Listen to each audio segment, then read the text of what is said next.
নমস্কার বন্ধুরা, শিবানী কিচেনে স্বাগত। এই শীতকাল হলে বেগুন পোড়া খেতে কার না ভালো লাগে, তাই আজকে বেগুন পোড়া করেছি। দেখুন, এই বেগুন পোড়া দিয়ে মুড়ি, রুটি, ভাত সব কিছুতেই বেগুন পোড়া ভালো লাগে। চলুন তাহলে আজকে বেগুনটা পুড়িয়ে নিই। আজকে আমি বেগুন পোড়া করব, এই জন্য বেগুনটাতে তেল মাখিয়ে এই দেখুন পোড়াতে বসিয়েছি। এই দেখুন বন্ধুরা, আমার বেগুন পোড়াটা হয়ে গেছে। এবার আমি নামিয়ে এটাকে মাখিয়ে নেব।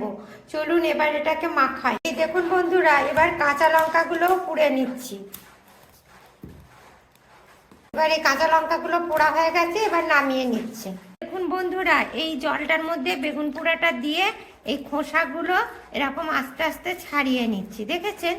আপনারাও ঠিক এইভাবে খোসাগুলোকে ছাড়িয়ে নেবেন বেগুনে। এই দেখুন বন্ধুরা, বেগুনটা পুড়ে নিয়েছি। এবার দেখে নিচ্ছি যে এর মধ্যে কোনো পোকা টোকা আছে কিনা। দেখুন বেগুনটা একদম ভালো, কোনো পোকা নেই।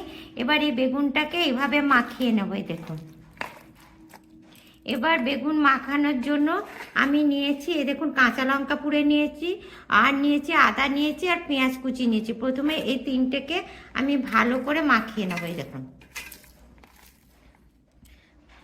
সাথে এই দেখুন লবণ পরিমাণ মতন দিয়ে দিচ্ছি, আর এই দেখুন কাঁচা সর্ষের তেল দিচ্ছি।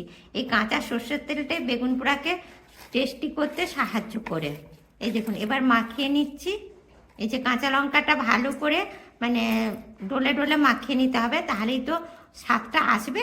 এই দেখুন মাখিয়ে নিচ্ছি, দিয়ে এবার এই বেগুন পোড়াটা এর সঙ্গে দিয়ে দিলাম, দিয়ে মাখিয়ে নিলাম। খেতে খুবই সুন্দর হয়। আর বেগুন পোড়া মুড়ি এই শীতকালে আমাদের এই দিকের লোকের, বিশেষ করে সুবর্ণরেখা অঞ্চলের লোকের একটি বিশেষ খাবার। এটা খেতে খুবই সুন্দর লাগে। আর সকালবেলা বেগুন পোড়া মুড়ি হয়ে গেলে আর ধনেপাতার যদি চাটনি হয়, তাহলে আর কিছু চাই না।